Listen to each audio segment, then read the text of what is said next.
राजनीतिक गिद्ध ही दूसरे को राजनीतिक गिद्ध इसलिए बुलाता है कि उसे घुसपैठिए से प्यार है, इलू इलू है। और यहां जितने लोग बैठे हैं, हम सबको एक धागा पवित्र जोड़ता है भारतीय होने का। अपनी जान दे देंगे प्रदेश की अस्मिता के लिए। अगर हमें कोई राजनीतिक गिद्ध बुलाता है तो पूछा यह जाना चाहिए, लाशों पे राजनीति किसने करी है? चाहे वो 1984 के दंगे हो, चाहे कश्मीरी पंडितों को बाहर करना हो। अगर हम अपने देश में, अपने प्रदेश में आते हैं और अपने भाई बहन के साथ घुल मिल जाते हैं, तो दर्द केवल उनको है जिनको घुसपैठियों में अपनापन दिखाई देता है, और झारखंड जो हमारे वासी हैं वो पराये लगते हैं। बताऊं, देखिए, जब भी आप झारखंड के किसी लोकल विषय पे कोई सवाल पूछते हैं तो हम लोग की जिम्मेदारी और बढ़ जाती है कि सही प्रामाणिकता से उत्तर दें। लेकिन जो मोटी बात इससे सामने आती है, भ्रष्टाचार और पलटू राम और धोखाधड़ी करने में कोई एक्सपर्ट है तो वो कांग्रेस पार्टी है। मैं इतना जानता हूं, अभी गारंटी की बात हमारे भाइयों ने करी। कांग्रेस पार्टी और इंडी अलायंस की एक गारंटी है कि भ्रष्टाचार होएगा ही होगा, ये गारंटी है। और खड़गे जी ने अभी स्वयं ये कहा था कि वादा वो करो जो पूरा कर सको, झूठे वादे मत करो। लेकिन चाहे झारखंड हो, चाहे महाराष्ट्र हो, फिर से झूठे वादे इन्होंने किए हैं। और जितना आपने कहा कि रेत का या बालू चोरी की बात करी, मैंने बिल्कुल स्पष्टता से कहा, ये जो भ्रष्टाचार है, जब मुखिया हेमंत सोरेन स्वयं भ्रष्टाचार के आरोपों में अभी हमने देखा जेल होके आए हैं, क्या नैतिकता बचेगी कि वो किसी और पे कार्रवाई करे? कानून व्यवस्था ध्वस्त है, हेमंत सोरेन मस्त है, केवल रुपया कमाना है उनको। और तभी माटी की जो बात हमने कही है वो बहुत ही व्यापक हो जाती है इस चुनाव में। और हम समझते हैं, मैंने अभी अपने भाई से कहा कि इस माटी के लिए हम भारतीय हैं, अपनी जान दे देंगे, लेकिन किसी घुसपैठिए को, हमारे जो भाई बहन हैं अनुसूचित जनजाति से हैं, उनका हक नहीं मारने देंगे। स्पष्टता से भारतीय जनता पार्टी का राष्ट्र प्रवक्ता होने के नाते ये मेरी जिम्मेदारी है कि मैं पार्टी का मत आपके समक्ष रखूं।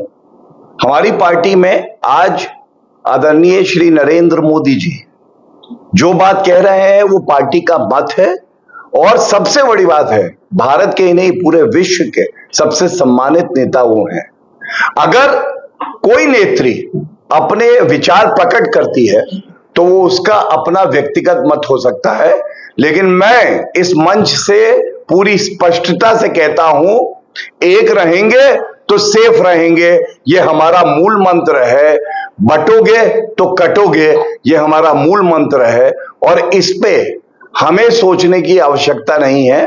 भारत की जनता ने इस भावना को स्वीकार लिया है, उनके दिल पर, उनके मस्तिष्क पर ये छाप अब हो चुकी है। देखिए, घुसपैठियों की जो समस्या है, और बहुत जिम्मेदारी से राजनीतिक बयान नहीं दूंगा, आपको तथ्यों के साथ बताता हूं। मैंने सर्बानंद सोनोवाल का एक जजमेंट कहा 2005 और 6 में। कांग्रेस की सरकार 55 साल सत्ता में रही और कहते हैं कि 2 से 3 करोड़ घुसपैठिए भारत की भूमि पर आए और उनको वोट बैंक बनाया कांग्रेस पार्टी ने। और यहां तक जब सर्वोच्च न्यायालय ने पहले आदेश में कहा इनको बाहर निकालो, तो एक कानून लेके आई यूपीए की सरकार, उस कानून को निरस्त किया सर्वोच्च न्यायालय ने।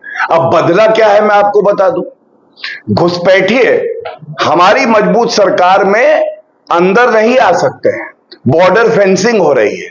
गृह मंत्री जी ने थर्मल इमेजिंग के कैमरास लगाए हैं और ये एक व्यापक सोच है जिस पे कार्य अभी भी चल रहा है। हमने ठान ली है कि शुरुआत हो चुकी है डिपोर्टेशन की, उनको वापस जाना होगा। लेकिन क्योंकि हम लोकतंत्र हैं, ऐसा देश है जो रूल ऑफ लॉ से चलता है, तो इसकी प्रक्रिया होती है। प्रक्रिया में कई बार ऐसा भी होता है उच्च न्यायालय, सर्वोच्च न्यायालय रोक भी लगा देते हैं। लेकिन मैं आपसे एक बात बड़ी जिम्मेदारी से कहता हूं, अनुच्छेद 370 को याद करिएगा। विपक्ष कहता था अगर दम है, हिम्मत है तो करके दिखाओ, और नरेंद्र मोदी जी ने करके दिखाया। आज वो कह रहे हैं कैसे कर दिया। भव्य राम मंदिर यही विपक्ष तंज कसता था, मंदिर वहीं बनाएंगे, तारीख नहीं बताएंगे। अब हमने कहा मंदिर भी वहीं बनाया है, तारीख भी बताया है। ये तुम्हारे कुकर्म और पाप है कि तुम आ नहीं पाए जब वहां पे शिलान्यास हुआ, जब वहां पे प्राण प्रतिष्ठा हुई।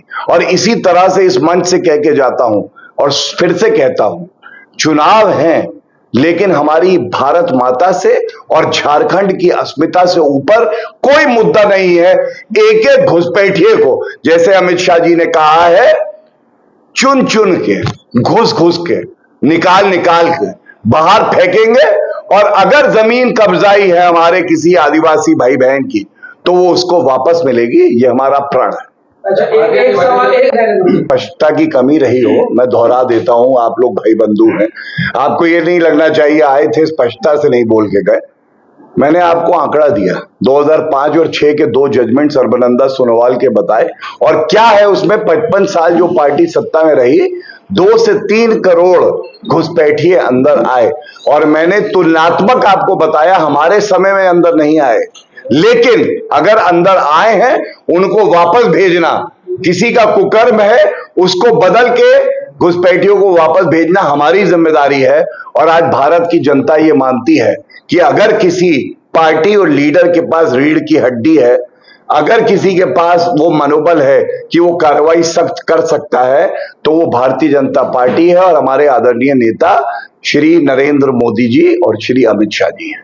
घर के लिए ग्रोसरीज की जरूरत हो या चाहिए फल और सब्जी, डेयरी या बेकरी प्रोडक्ट्स चाहिए या beverages, snacks and branded foods चाहिए हो या ब्यूटी प्रोडक्ट्स, अब इनके लिए अलग अलग दुकानों की तलाश हुई खत्म, क्योंकि रांची में खुल गया है केस्टोमार्ट, जो रखे आपका और आपके बजट का ख्याल।